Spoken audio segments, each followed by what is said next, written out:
promised this conversation. I talked yesterday or day before about because Kevin Powell hosted the show yesterday.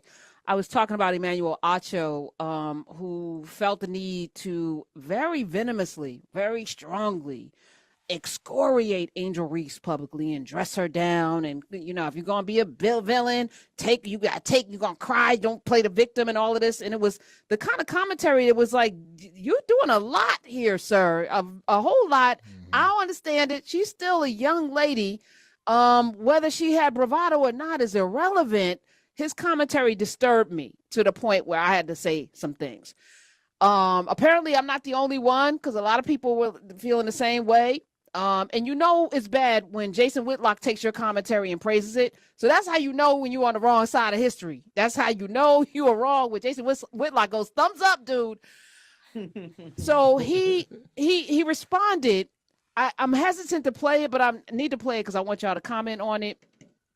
So play his response to the feedback he was getting for his horrible commentary about Angel Reese. I just want to say a quick thank you to everyone who has respectfully reprimanded me and offered brilliant opinions on the Angel Reese conversation. I do not believe there is any one way to think about things, but thank you to the Ryan Clarks, the Essence Atkinses, the Bozema St. John's, the Trellas, the different individuals who is publicly and privately just giving me good wisdom, good feedback, good discernment. All right, enough. I can't with him. Ooh, just to listen to his voice makes my ass itch. I call him teethuses. He's teethuses because when he talks, that's all I see is his teeth. Jesus. Roderick Morrow is here. Karen Morrow is here. The blackguywhotips.com and Roy Wood Jr. What's Roy? You have any experience with Mr. Acho?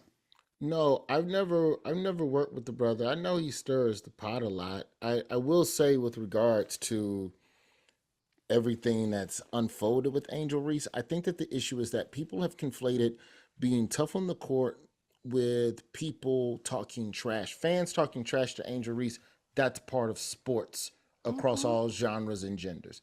But when you get into sexism and racism and death threats, that ain't no part of the game. So to turn around and say that she's crying because, oh, you lost the game and you big and bad on the court, but then when you lose, that's not what the girl is stressed about. And that's also not what her teammate Flau'jae Johnson was protecting Angel from.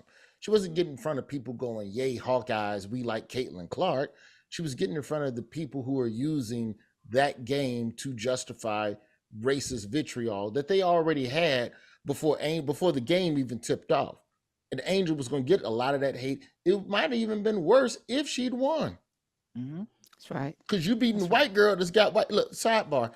I think as a country, we are better when there's one good white American athlete in any sport. But then what comes with that is white folks putting that, like, she the great white hope for white people. Right. Then you go and beat Caitlin Clark, man, they would have been, man, come on. I mean, they did it last year, and with all this, and I loved it because to me, what I like about Caitlin Clark is she could take it. She like the white people thought they needed to protect her. It's like, no, she's a menace. She speaks this language. Yeah. So they both villains. Like, that's what's funny is the framing Emmanuel Acho put on it was this idea of like, well, you wanted to be the villain. Caitlin Clark ain't the villain. When she putting 41 and she doing all that joint on you, like, that's very villainous. It's very Steph Curry, like how we don't want to imagine Steph Curry as a jerk. But if you've ever had someone hit a three in your face and do a dance running up the court, that's pretty jerkish, dog. It just, you don't want to put that on there. As far as Emmanuel's comments, though, she's talking about death threats. She's talking about AI images of her sexualized. She's talking about dirty debutantes being in a LA Times columnist write-up that passed editorial board somehow. Like, it's not, she wasn't saying, I don't appreciate that Caitlin scored all them points. I don't like that they were talking trash on the court. Like, the way that he flipped it.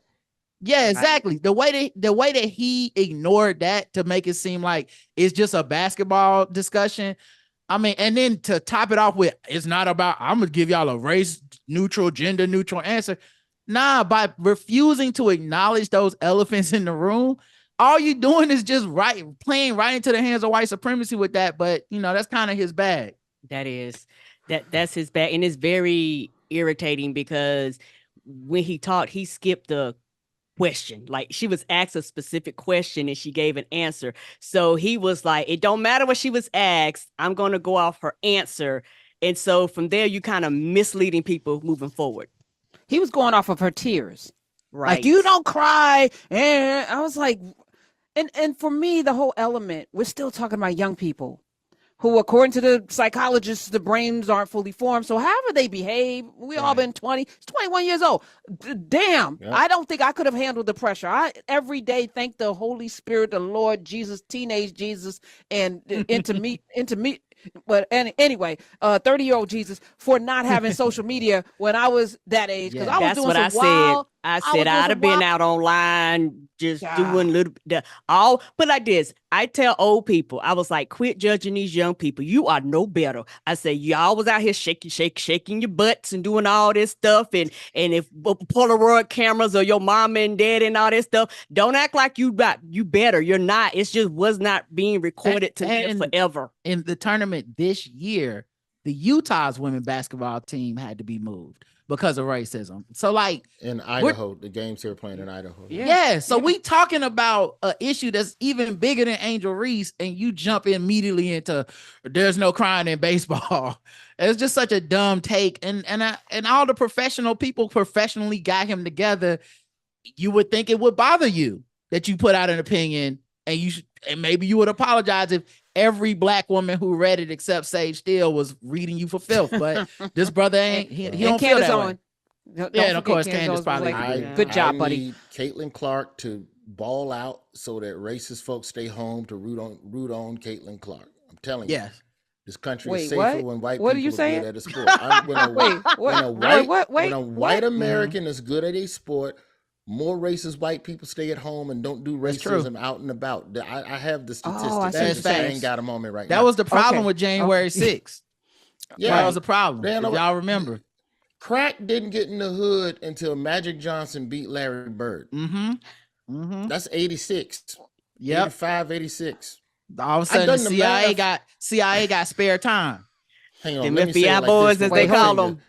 Let me say it with one finger to my temple. That's when you know. But see, brother, Crack didn't get in the hood until Larry Bird was eliminated. Then white folks was angry. I'm picking up what you're putting down, brother. You gotta you put two fingers. Any black person with two fingers to their temple ain't talking about nothing. It's only one finger. Suspicious. Two fingers to the temple, but squinted eyes. You gotta have to squint it like you don't understand what they doing, brother. Oh my God, that's crazy. It was Jordan versus Bird, the video game dropped, and then the crack cocaine dropped. All right. Well, this weekend probably will break records. I predict if it's Caitlin Clark versus South Carolina in the finals that we will see record, because I feel like South Carolina has more people that don't like them because not only is the coach black, the players are very black as well, and Dawn Staley don't give a F. Matter of fact, though, can I spend a moment to talk about Dawn Staley and why she's going to be undefeated for the rest of her life? She has figured out how to manipulate this media, and I'm here for it. Like, oh my God, she is masterful. So this is recent press conference. She came in and actually she stumped me because I had to go Google search. Play the Dawn Staley clip. They played this weekend, by the way. Final Four. I have a brief question, because you guys are writers, right? I just posted a tweet, and we had a long discussion in our coaches meeting. So our players were in the locker room, lying or laying down. Lying? You sure? So I told our coaches, someone taught me you lie to get laid, right?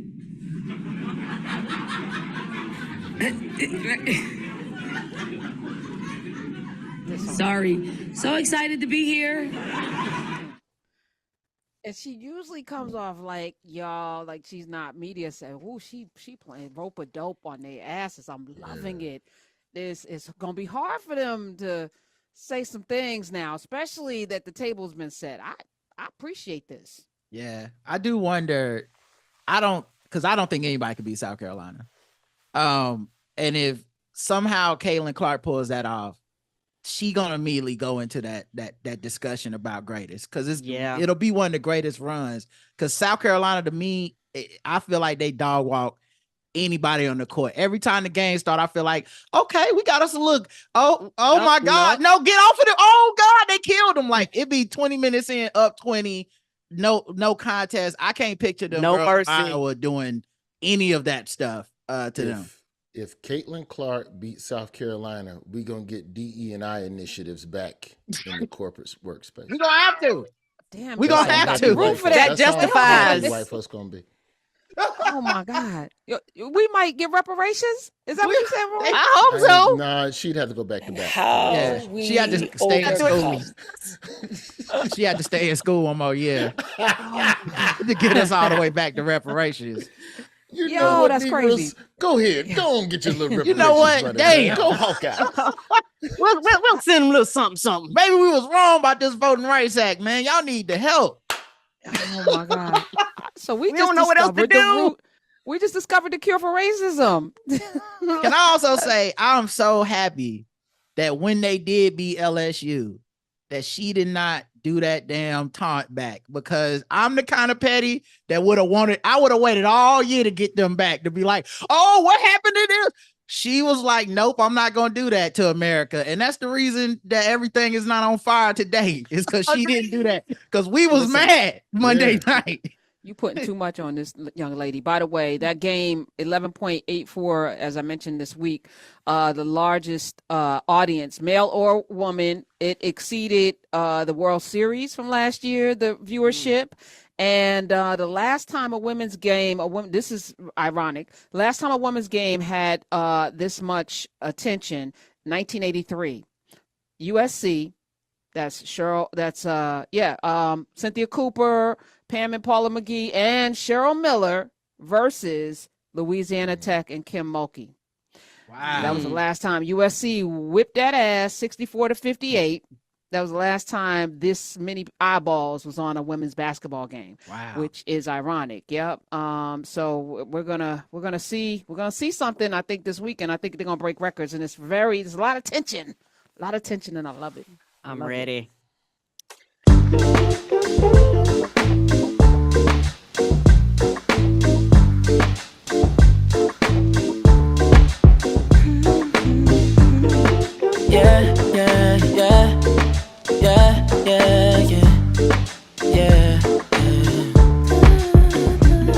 I run my fingers through her hair as she smiles and says that she loves me. Isn't it lovely when the one you're lusting is the one?